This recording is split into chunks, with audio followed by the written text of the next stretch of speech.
안녕하세요. 부동산 개발론입니다. 오늘은 제3장 사업환경 분석에 대해서 공부하겠습니다. 앞에서 이미 설명을 한번 했다시피 부동산 개발을 둘러싼 사업 환경에는 굉장히 많은 요소들이 있을 텐데요. 그 중에서 제가 중요하게 생각하는 것은 크게 세 가지입니다. 첫 번째는 제도고요. 두 번째는 시장입니다.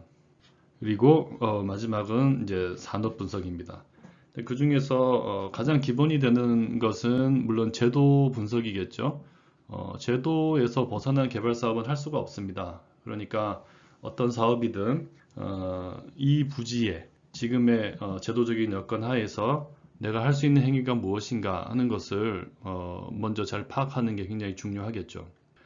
이 제도 분석도 상당히 많은 내용으로 구성이 될 텐데요. 오리엔테이션 시간에 말씀을 드렸다시피 이 부동산 개발론 시간 동안에는 저 제도 분석을 하는 방법 하나하나를 자세하게 다루기는 어렵습니다. 다만 제도 분석을 할 때 반드시 따져봐야 하는 놓칠 수 없는 아이템들이 어떤 것이 있는지 빠른 속도로 한번 짚어보는 정도로 살펴보도록 하겠습니다. 제도 분석을 하려면 먼저 국토관리 체계를 알아야 됩니다. 우리나라마다 국토를 관리하는 체계에는 조금씩 차이가 있는데요. 여러분이 보시는 이 표가 바로 우리나라 국토관리의 체계를 도식화한 겁니다. 우선 왼쪽에서부터 오른쪽으로 이어지는 표의 형식인데요.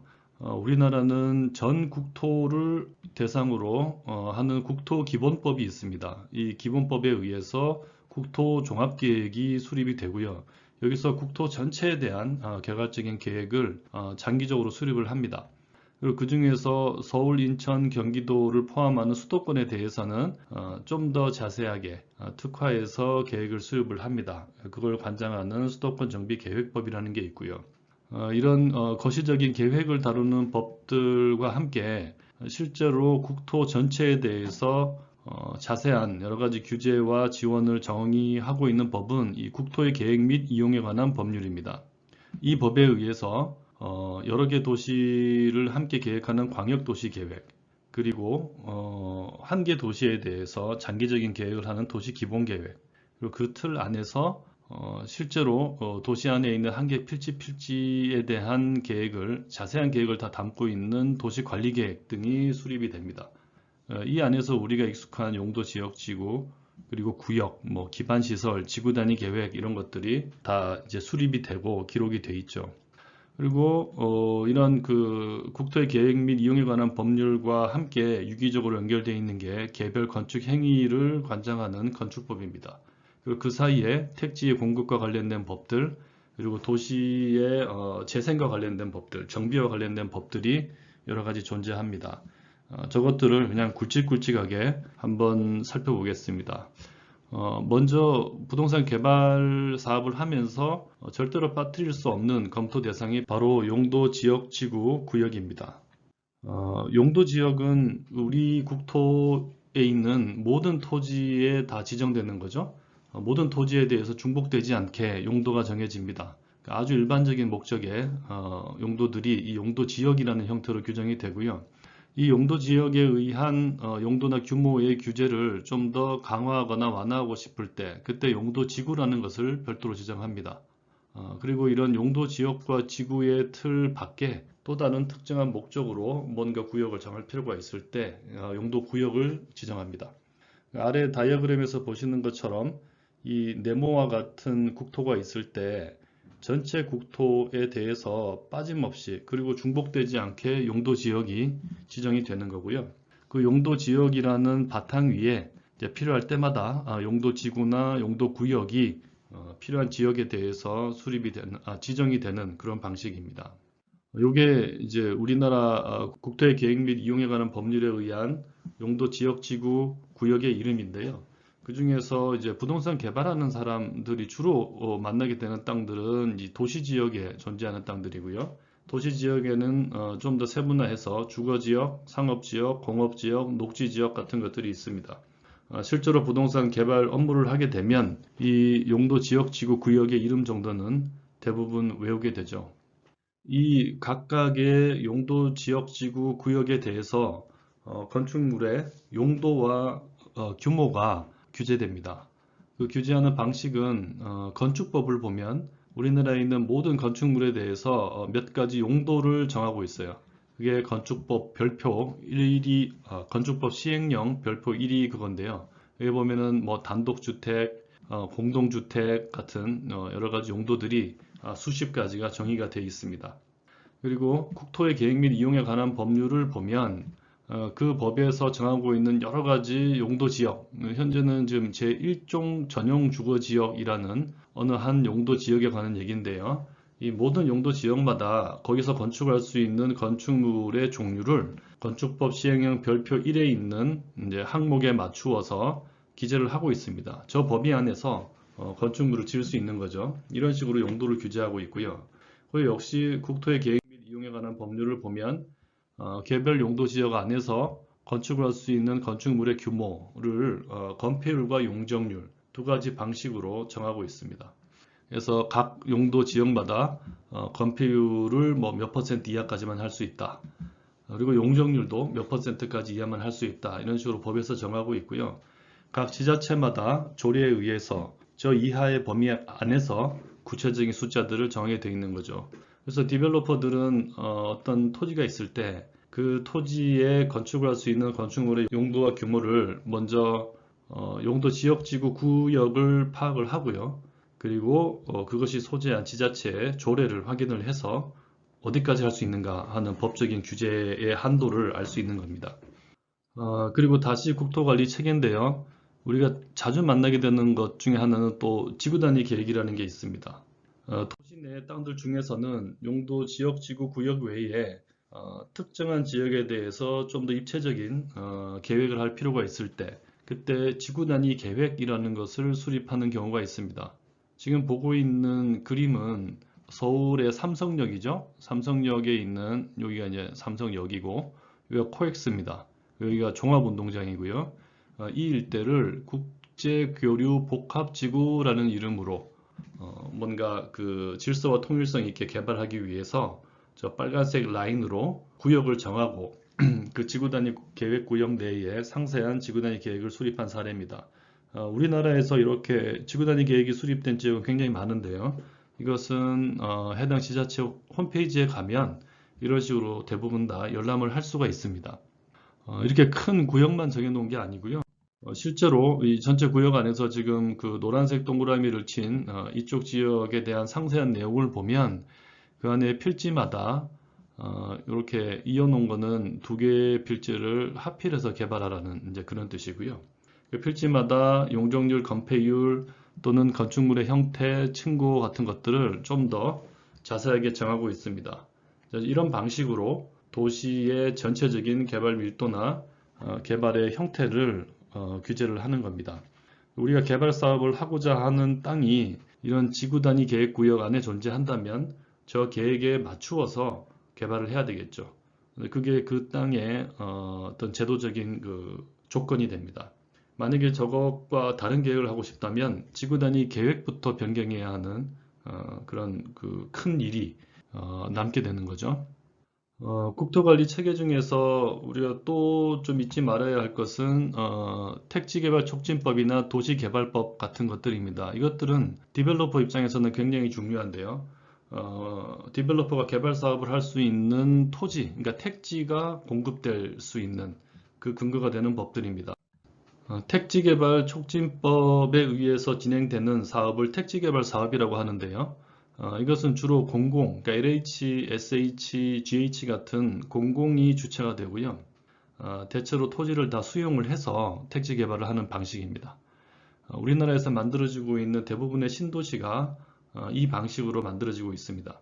그리고 도시개발법이라는 것은 저렇게 공공이 주도하는 택지 개발 외에 민간에 의한 도시개발도 좀 촉진을 하자 하는 취지에서 만들어진 법입니다. 그 법에 의해서 택지 공급이 이루어지는 사업을 도시개발 사업이라고 합니다. 도시개발 사업은 공공도 할 수 있고 민간도 할 수 있습니다. 그리고 수용의 방식을 취할 수도 있지만 환지나 그 둘을 섞은 혼용 방식도 이루어질 수 있습니다. 저런 사업이 어디서 이루어지고 있는가, 저런 사업을 통해서 언제쯤 어떤 택지가 공급이 되는가 하는 것을 디벨로퍼들은 잘 알고 있을 필요가 있겠죠. 그리고 이 국토관리 체계표 안에서 또 알아야 되는 것은 도시 및 주거환경 정비법, 도시재생특별법, 도시재정비 촉진특별법과 같은 법들입니다. 이 법들은 이제 이름에서 알 수 있듯이 도시를 정비하거나 재정비하거나 재생하거나 하는 것과 관련된 법들입니다. 도시정비 사업이라는 것은 우리에게 아주 익숙하죠. 재개발, 재건축 사업이 도시정비 사업의 종류들입니다. 그리고 우리가 뉴타운이라고 부르는 것이 이 도시 재정비 촉진을 위한 특별법에 의해서 진행되는 그런 사업들이고요. 그리고 요새 도시 재생 사업이라는 것은 굉장히 많이 이야기가 되고 있죠. 이 사업의 근거가 되는 게 도시 재생 활성화 및 지원에 관한 특별법입니다. 이런 법들은 이미 만들어진 도시가 노후화돼 가는 과정에서 그 도시를 다시 쓸모 있게 만드는 것과 관련된 사업들입니다. 저런 사업들을 통해서 이미 인프라가 갖추어진 도시 내에서 또다시 개발 사업을 할 수 있는 그런 신규 토지가 공급이 될 수 있습니다. 그래서 저런 사업들을 디벨로퍼들은 잘 알고 있을 필요가 있죠. 이렇게 그 토지와 직접 연관되어 있는 그런 법들 외에도 디벨로퍼가 알아야 되는 법은 수도 없이 많습니다. 그 중에서 대표적인 거 몇 가지만 얘기를 해보면요. 먼저 특정한 시설을 지원하거나 또는 그 개발을 촉진하는 그런 법들이 있고요. 또는 특정한 산업을 육성하는 그런 법들이 있습니다. 이런 법들이 부동산 개발 사업하고 상당히 많이 연관이 됩니다. 그래서 첫 번째는 주택과 관련된 법들이 있어요. 그래서 앞에서 봤던 용도 지역 지구 구역과 건축법을 통해서도 주택을 지을 수 있지만 실제로 일정 규모 이상이 되는 주택들의 공급에 있어서는 이 주택법이 주로 활용이 됩니다. 주택법은 이 주택이라는 것은 국민의 생활에 너무나 기본이 되는 재화이기 때문에 국가에서 저 주택이 부족하지 않게 그리고 아주 효과적이고 효율적으로 공급될 수 있도록 지원하는 법을 만들어 놓은 거죠. 그리고 공공에서도 주택을 많이 짓고 있기 때문에 그런 공공주택을 규율하는 법이 또 따로 있고요. 그리고 주택 중에서는 이제 임대주택이 서민을 위한 주택의 유형으로서 굉장히 중요한데요. 민간 부문에서도 임대주택을 공급할 수 있도록 그것을 지원하는 법이 또 따로 있습니다. 그래서 주택 개발 사업을 하고 싶은 디벨로퍼라면 이러한 법들을 알지 못하고 사업을 할 수가 없겠죠. 그 외에 다른 용도들을 위한 법들도 있습니다. 그래서 부동산 개발 사업의 유형을 이야기할 때 아파트를 얘기한다, 리테일을 얘기했는데요. 그런 백화점, 할인점, 뭐 쇼핑센터 같은 그런 대형의 리테일 같은 경우 유통산업발전법에 의해서 여러 가지 지원을 받을 수가 있습니다. 그리고 인더스트리얼이라는 영역도 말씀드렸는데요. 뭐 산업단지를 만들거나 또는 공장이나 물류센터 같은 걸 만들거나 할 때는 이 산업 집적 활성화 및 공장 설립에 관한 법률 또는 산업 입지 및 개발에 관한 법률과 같이 이 산업부에서 운영하는 이 법들을 잘 활용할 필요가 있을 겁니다. 그리고 호텔을 포함해서 여러 가지 관광시설을 개발할 때 그때는 관광시설을 지원해주는 또 관광진흥법을 활용을 해야 됩니다. 이렇게 개발하는 목적물의 용도나 특성에 따라서 그것을 규제하거나 또는 지원해주는 법들이 많기 때문에 이런 법들도 잘 알아야 합니다. 그리고 개발 사업을 할 때 어떤 처분을 할 때 일괄 매각하느냐, 뭐 분할 매각하느냐 하는 얘기를 했었는데요. 그때 집합 건물이라는 얘기를 했었죠. 그런 것과 관련된 룰을 정하고 있는 법이 집합 건물의 소유 및 관리에 관한 법률입니다. 그래서 분할 매각을 많은 데벨로퍼들이 전체든 일부든 많이 하고 있기 때문에 반드시 알아야 되는 법이고요.